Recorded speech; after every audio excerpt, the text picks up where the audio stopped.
പടച്ചോനാ വരുന്ന പൂജയിലിട്ടോ വല്ല തട്ടിച്ചില്ല എന്തുകൊണ്ടത്ര വെപ്രാളം? ജന്തുക്കളെ കണ്ട വെപ്രാളം ഉണ്ടാവുകയേ ഉള്ളൂ. മൂസക്കൊക്കെ എന്തിനാ വെപ്രാളം ഉണ്ടാവുന്നത്? ഉടഞ്ഞു പോയത് എന്റെ തലയില്ലേ? വേറെ കുറെ ചട്ടി കുടുക്ക കലം മൊത്തം കായ് അച്ചായന്റെ തന്നെയല്ലേ. പിന്നെ ഈ കേസിൽ എനിക്ക് കമ്മീഷൻ തരണം. അതെന്നാത്തിനാ മൂസാക്ക കമ്മീഷൻ? എന്നാത്തിനാന്നോ? 10-16 കൊല്ലായിട്ട് മുടക്കാച്ചരക്കല്ലായിരുന്നു അന്നാമ്മ. മരുന്ന് മന്ത്രം ചികിത്സ എന്ന് പറഞ്ഞ് ലക്ഷങ്ങൾ എത്ര അച്ചായൻ തൊലച്ചത്? ഞാനൊന്നും കണക്ക് നോക്കിയിട്ടില്ല. നോക്കണ്ട. പക്ഷെ തലപ്പ പൊട്ടിയാലെന്താ? കാരണം മുടക്കില്ലാതെ അന്നാമന്റെ ആമവാദം ഞാൻ മാറ്റി തന്നല്ലോ. അത് പിന്നെ ധ്യാൻ അന്ന് കിട്ടുമെന്ന് പറഞ്ഞപ്പോ ഞാൻ ജീവൻ കളഞ്ഞാൽ എണീറ്റതല്ലയോ? മതിയല്ലോ. ഏതായാലും ആമവാദം മാറി കിട്ടിയില്ലേ? അച്ചായോ ആ വകെ കമ്മീഷൻ കിട്ടണം. അങ്ങ് വാ, തന്നേക്കാം. അന്നത്തേക്കാം ബാക്കി അത് വേണ്ട. ആ സൈസ് ഇപ്പൊ എടുക്കണില്ല. അച്ചായോ ഇതോടൊരു കാര്യം പഠിച്ചില്ലേ? അതെന്നാ മൂസാക്ക? കെട്ടിയോൻ വേറെ പെണ്ണ് കെട്ടുന്ന് പറഞ്ഞാ മതി. ഏത് ചാകാൻ കിടക്കണ പെണ്ണും അതോടെ ജീവൻ എടുത്ത് വണ്ടിക്കോളും. മനസ്സിലായോ?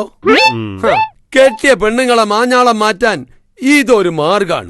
പടക്കം പൊട്ടുമ്പോ കുന്തിരിടുത്ത് പായാത്ത പയ്യും കെട്ടിയോൻ വേറെ പെണ്ണ് കെട്ടുന്നു കേട്ടാൻ ഞെട്ടാത്ത പെണ്ണും ഈ ഭൂമിയിലുണ്ടാവൂല.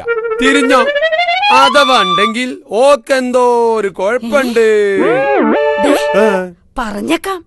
ആ പോയവനുമായിട്ട് വല്ല കൂട്ടുകൂടിയുണ്ടല്ലോ, പഠിപ്പിച്ചേക്ക് ഞാൻ.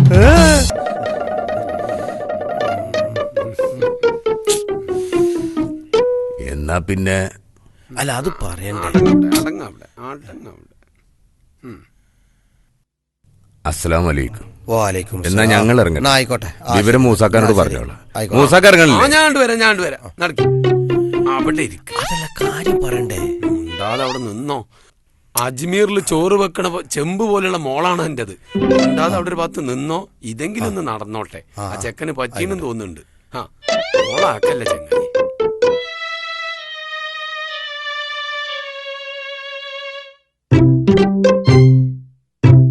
അതെ അജരെ ഒന്നവിടേക്ക് ഒരു കാര്യം പറയട്ടെ. അജരെ ഒന്ന് പറയട്ടെ. എന്തേ? അതെ എന്റെ മോക്കൊരു അസുഖമുണ്ട്. എന്റെ മോള് രാത്രി ഉറക്കത്തില് പായി പാത്തു. ആയുർവേദം കൊടുക്കുന്നുണ്ട്. വൈദ്യർക്ക് നല്ല പ്രതീക്ഷയുണ്ട്. എന്നാ എന്റെ മോനെ പ്രതീക്ഷിക്കണ്ട ബാബ. നിങ്ങൾ വേറെ ആളെ നോക്കണം. ഓരോ വണ്ടിയും പോലെ ആ മൂസന്റെ പോറഞ്ഞാൻ പിടിക്കും.